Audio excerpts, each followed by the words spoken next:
बिस्मिल्लाहिर्रहमानिर्रहीम। Chapter number 7,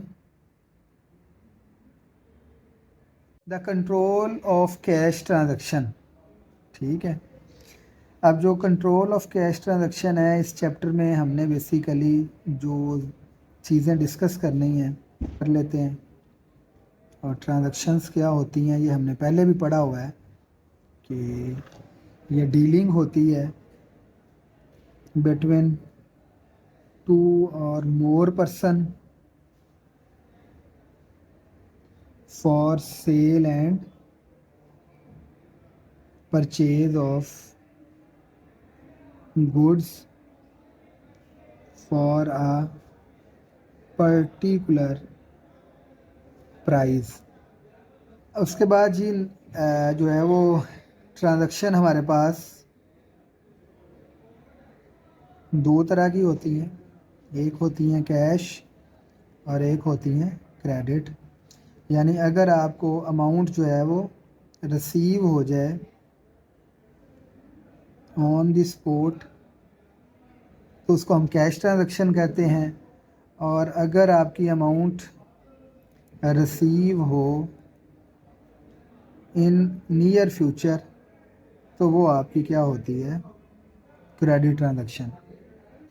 तो ये कैश ट्रांजैक्शन है और ये क्रेडिट ट्रांजैक्शन है। अब इस चैप्टर के अंदर जो मेन टॉपिक हैं, नंबर 1 तो है बैंक रिकॉन्सिलेशन स्टेटमेंट।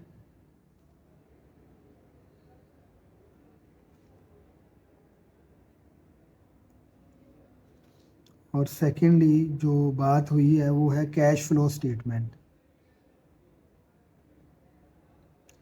तो कैश फ्लो स्टेटमेंट को इंशाल्लाह ताला हम फर्दर डिस्कस करेंगे। तो हम जो मेन फोकस यहाँ पे इस चैप्टर में करेंगे वो बैंक रिकॉन्सिलेशन स्टेटमेंट पे करेंगे।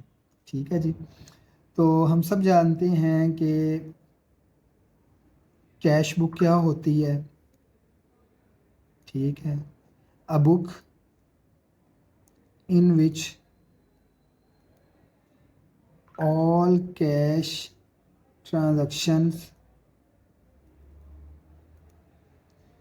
for example cash receive, cash paid and interest receive, etc., will be recorded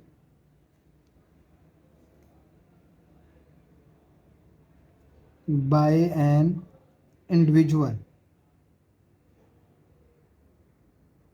या कस्टमर। यानी एक ऐसी बुक जिसमें कोई भी पर्सन या कोई भी इंडिविजुअल या कोई भी कस्टमर अपनी बुक का रिकॉर्ड मेंटेन करता है। यानी उसने कैश कितना रिसीव किया, कितना डिपॉजिट करवाया, कितना पे किया, कितना कोई इंटरेस्ट रिसीव किया, कोई इंटरेस्ट पे किया। तो जितना भी जिस बुक में वो रिकॉर्ड मेंटेन करता है उसको हम कहते हैं कैश बुक। और इसके जो अदर नेम अगर हम बात करें तो वो क्या हैं, इसके लिए वर्ड चेक बुक भी यूज़ होता है और सम टाइम इसके लिए वर्ड अकाउंटिंग रिकॉर्ड भी यूज़ होता है।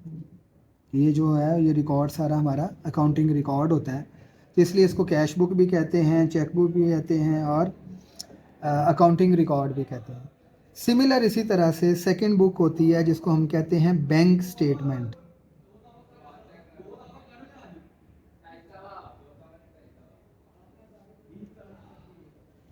अब बैंक स्टेटमेंट क्या होती है, a book in which all transactions with bank by a customer,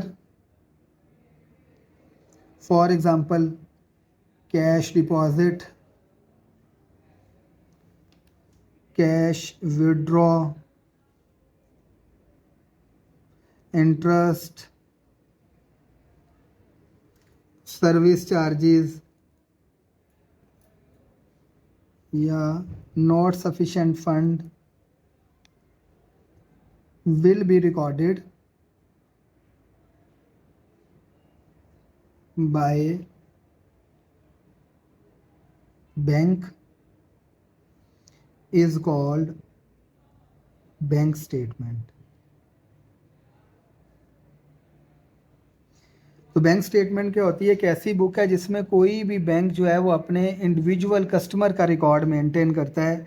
उस कस्टमर ने बैंक में कितना पैसा जमा करवाया, कितना पैसा निकलवाया, कितना उसको कोई इंटरेस्ट रिसीव हुआ या चार्ज हुआ, या कोई उसके सर्विस चार्जेस वगैरह कोई, या कोई नॉट सफिशिएंट फंड, मतलब कोई डिसऑनर चेक हो गया या चेक बाउंस हो गया। तो जिस बुक में एक बैंक अपने इंडिविजुअल कस्टमर का रिकॉर्ड मेंटेन करता है उसको हम कहते हैं बैंक स्टेटमेंट। एक बैंक के अंदर हज़ारों लोगों के अकाउंट होते हैं, तो हर कस्टमर की अलग-अलग से बैंक स्टेटमेंट जो है वो मेंटेन होती है। अब जो इसके लिए अदर नेम यूज़ होते हैं वो भी डिफरेंट हो सकते हैं। इसको बैंक स्टेटमेंट कहा जाता है, इसको पासबुक भी कहा जाता है। ठीक है, तो ये दो बुक जो है वो रिकॉर्ड होती हैं या मेंटेन होती हैं। इसको कौन मेंटेन करता है? इसको बेसिकली कस्टमर करता है या अकाउंट होल्डर आप कह लें वो करता है। और इस बुक को कौन मेंटेन करता है? इसको बेसिकली बैंक मेंटेन करता है। अब अगर कभी भी यानी कैश बुक या पासबुक या अकाउंटिंग रिकॉर्ड या बैंक स्टेटमेंट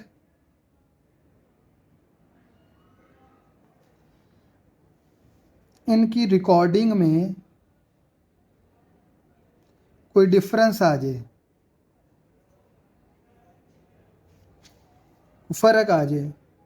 फॉर एग्ज़ाम्पल हम कहते हैं जी हमारे अकाउंटिंग रिकॉर्ड के मुताबिक बैंक में 50,000 रुपया होना चाहिए, जबकि बैंक स्टेटमेंट से जब हमने टैली किया या चेक किया तो वो कहते हैं जी नहीं आपका तो बैलेंस 45 है। तो ये 50 और 45 के दरमियान जो डिफरेंस आया 5,000 का, इस डिफरेंस को एलिमिनेट करने के लिए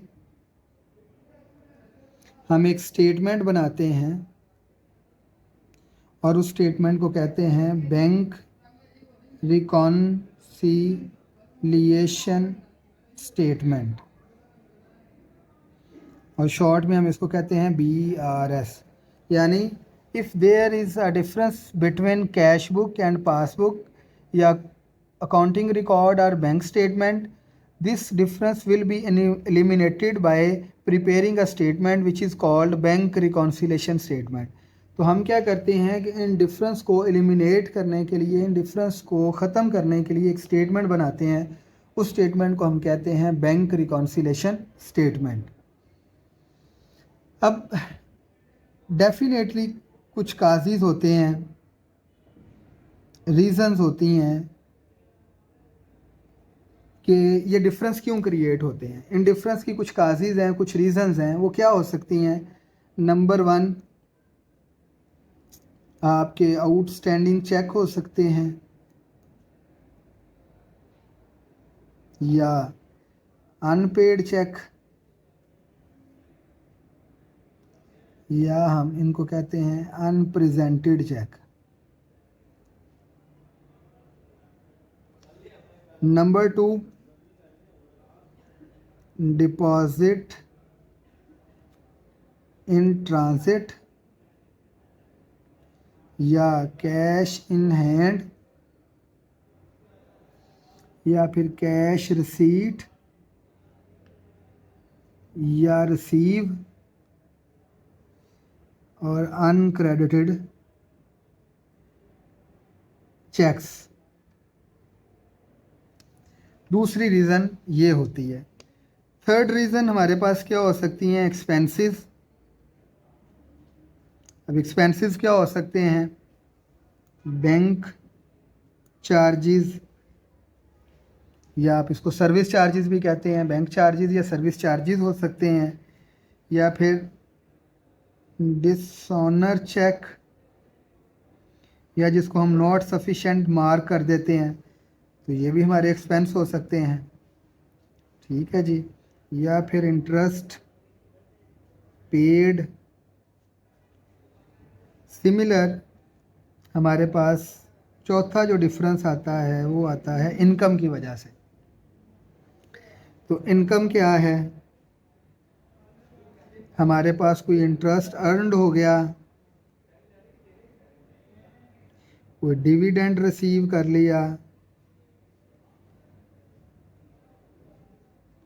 कोई कलेक्शन फ्रॉम अकाउंट रिसीवेबल या नोट रिसीवेबल, हमने कोई पैसे कलेक्ट कर लिए, तो ये हमारी इनकम है। नंबर 5 पे जो डिफरेंस आता है वो समटाइम आता है अकाउंटिंग एरर की वजह से। अच्छा जी, अकाउंटिंग एरर। और नंबर 6 पे होता है बैंक एरर। ये 6 मेन रीजंस होती हैं जिसकी वजह से हमारे जो है वो बैंक रिकॉन्सिलेशन स्टेटमेंट में डिफरेंस आ जाता है। तो हम सबसे पहले डिस्कस करते हैं कि ये अनप्रेजेंटेड चेक जो हैं ये क्या होते हैं। तो जो आउटस्टैंडिंग या अनप्रेजेंटेड चेक होते हैं ये होते हैं कि check issued,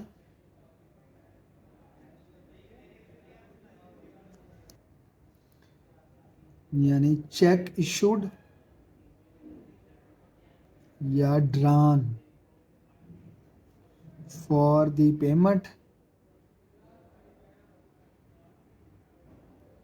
but not presented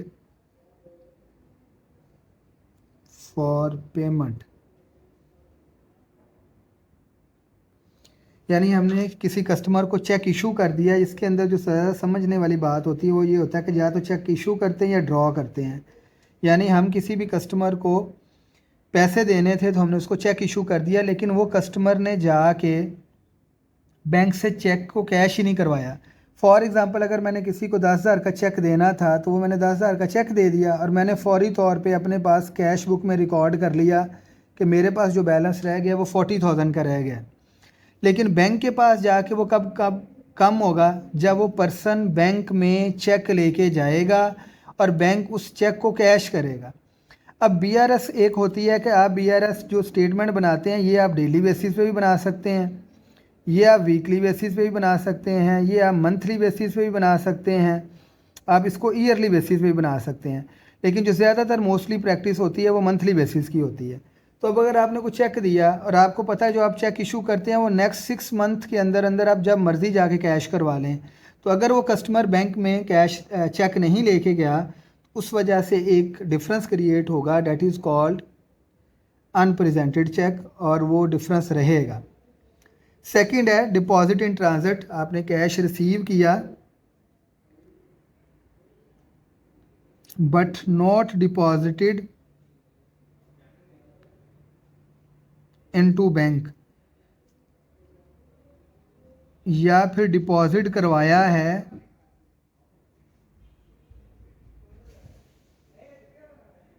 next time period में, न्यू या नेक्स्ट टाइम पीरियड में। फॉर एग्ज़ाम्पल, आप बना रहे हैं मार्च की बैंक रिकॉन्सिलेशन, तो 31 मार्च को आपने कैश रिसीव किया, आपके पास बैलेंस था 50,000, आपने कैश रिसीव किया 5,000, आपने फौरी तौर पे अपने पास ऐड कर लिया 45,000, लेकिन आपके पास ही वो कैश पड़ा हुआ है, वो आपने बैंक में जमा नहीं करवाया, या आप भूल गए हैं, या आपने कहा कि चलो एक आधे दिन में जमा करवा दूंगा, तो आपने वो चेक जाके कैश में चेक था या कैश था वो आपने बैंक में जाके जमा करवाया जुलाई में, अप्रैल में।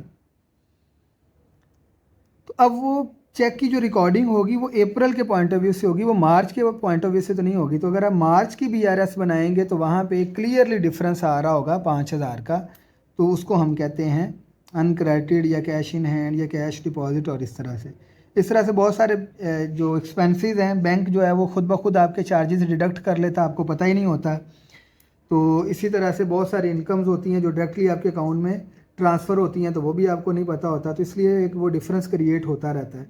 सम टाइम बैंक भी कोई एरर कर लेता है और अकाउंटिंग की तरफ से भी कोई ना कोई एरर हमारे अकाउंटिंग रिकॉर्ड में भी हो जाते हैं। तो ये वो मेजर रीज़न्स हैं जिसकी वजह से हमने क्या किया कि हमारे पास जो है वो रिकॉन्सिलेशन हमें बनानी पड़ती है। रीज़न यही है कि या तो कैश बुक और पासबुक में जो डिफरेंस आएगा वो इन 6 चीज़ों से आता है, जिसकी वजह से हम बैंक रिकॉन्सिलेशन स्टेटमेंट बनाते हैं। अब इसके मेथड्स की अगर हम बात करें BRS के, तो 2-3 मेथड हैं। सिंपल है, सिंपल बैंक रिकॉन्सिलेशन। सेकंड है BRS with adjusted cash book, और थर्ड वन है करेक्टेड बैलेंस मेथड।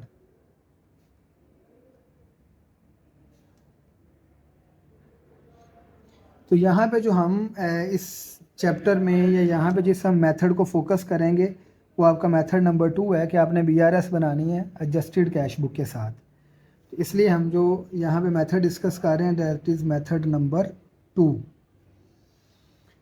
अब हम देखते हैं, अब हम इस मेथड को बड़े शॉर्टकट वे में, बड़े आसान वे में जो है ना इसको सॉल्व करने की कोशिश करेंगे। बहुत सारे मेथड्स हैं, कंपेयर भी किया जा सकता है, टेक्निकली भी इसको डिस्कस किया जा सकता है। तो लेकिन जो सबसे आसान और स्टूडेंट के लिए जो बिल्कुल इजी मेथड है हम उसको डिस्कस करेंगे कि हमने BRS जो है वो किस तरह से बनानी है।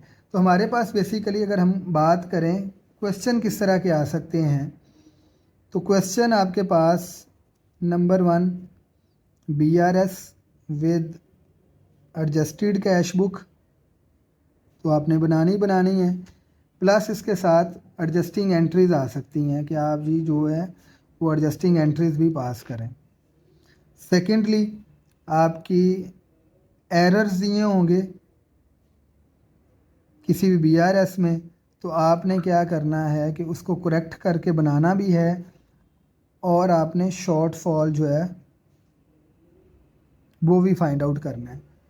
तो इस तरह के हमारे जो क्वेश्चन होंगे कि यानी हमने क्वेश्चन पढ़ना है, उसमें BRS बनाएंगे और एडजस्टेड कैश बुक बनाएंगे, प्लस एडजस्टिंग एंट्रीज करेंगे, या फिर हमें कोई BRS बना के दी होगी और हमें बताया होगा कि उसके अंदर जो है वो बहुत सारा कैश शॉर्टेज है या कैश मिस जो है या कोई एरर्स हैं या कोई फ्रॉड हुए हैं, तो आप क्या करें कि आप रिवाइज़ BRS वगैरह बनाएं और कैश बुक बनाएं और वो जो शॉर्टेज है उसको फाइंड आउट करें। तो ये 2 तरह के क्वेश्चन जो है ना वो इस BRS के पॉइंट ऑफ व्यू से हम पेपर में डिस्कस कर सकते हैं या पेपर में आ सकते हैं, जिनकी हम तैयारी कर सकते हैं। अब हम उस मेथड की तरफ आते हैं कि हमने इसको सोल्यूशन कैसे करना है, इसको सॉल्व कैसे करना है, और उसके आसान तरीन मेथड की तरफ आते हैं। हमने 6 चीज़ें पढ़ी हैं, जिनमें नंबर 1 सबसे पहले है डिपॉजिट इन ट्रांजिट,